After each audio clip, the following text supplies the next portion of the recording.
দিদার নসিব হয় নাই। ও প্রভু তোমার দেখা দাও, তোমাকে দেখলাম না তো কিসের জান্নাত? আল্লাহ রাব্বুল আলামিন তখন বলবেন দরখাস্ত আমি আল্লাহ মঞ্জুর করে নিলাম। তো একটা মাহফিলের আয়োজন করা হোক, সমস্ত দারুস সালাম নামক বেহেশতের মধ্যে মাহফিলের আয়োজন করবে। প্রত্যেক শ্রোতার জন্য জমিন থেকে আকাশ পর্যন্ত উঁচা আসন দেওয়া হবে। আপনারা আবার বললেন না যে এত উঁচা বড় আসনে উঠবেন কেমনি?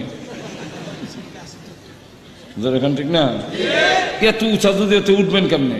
এই প্রশ্ন কাফেররা বলছিল, আর তার জবাবে কোরআনের আয়াত নাজিল হয়েছে। বলবো আয়াত, আফালা ইয়ানজুরুনা ইলাল ইবিলি কাইফা খুলিকাত ওয়া ইলাস সামাই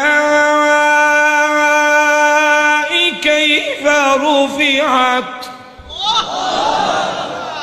কাফেররা যখন প্রশ্ন করলো, এর আগের আয়াতগুলোতে উঁচা উঁচা বিছানার কথা উল্লেখ করা আছে, যখন এই আয়াতগুলো নাযিল হয়েছে তখন কাফেররা অট্ট হাসে আর কয়, শুনছো জমিন থেকে আসমান পর্যন্ত উঁচা আসন দিবে, উঠবো কেমনি এই আসনে? আল্লাহ তখন তার জবাবে বলেন আফালা ইয়ানজুরুনা ইলাল ইবিলি কাইফা খুলিকাত। তোমরা কি উটের দিকে লক্ষ্য করনি আমি উট কেমনে বানাইলাম? পিঠ তো হাত দিয়েও লাগাল পাওয়া যায় না, উঠে কেমনে উঠো? কোনো সিঁড়ি নেই, উঠো কেমনে?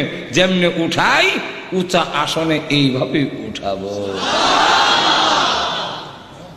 আরশের নিচ থেকে একটা বাতাস ছেড়ে দেওয়া হবে, মেশকে আম্বরের স্তূপ টাল আছে, ওগুলো ভেঙে এনে মাহফিলের মধ্যে গোলাপ জলের মতো ছেড়ে দেবে। বিশেষ অতিথি থাকবেন দাউদ আলাইহিস সালাম, প্রধান অতিথি বিশ্ব নবী রাহমাতুল লিল আলামিন, সভাপতি স্বয়ং আল্লাহ নিজে। আল্লাহ যেই মাত্র পর্দা সরায় বলবেন আসসালামু আলাইকুম ইয়া ইবাদি, আরো আসতে কম আয়। যদি বলতাম আমাদের বাংলাদেশের প্রেসিডেন্ট আপনাকে সালাম দিন, এক চিৎকার করবেন, আল্লাহ সালাম দিবেন। দলিল দেব, দলিল প্রমাণ কোরআন আয়াত দিয়া, তাহিয়াতুহুম ইয়াওমা ইয়ালকাউনাহু সালাম।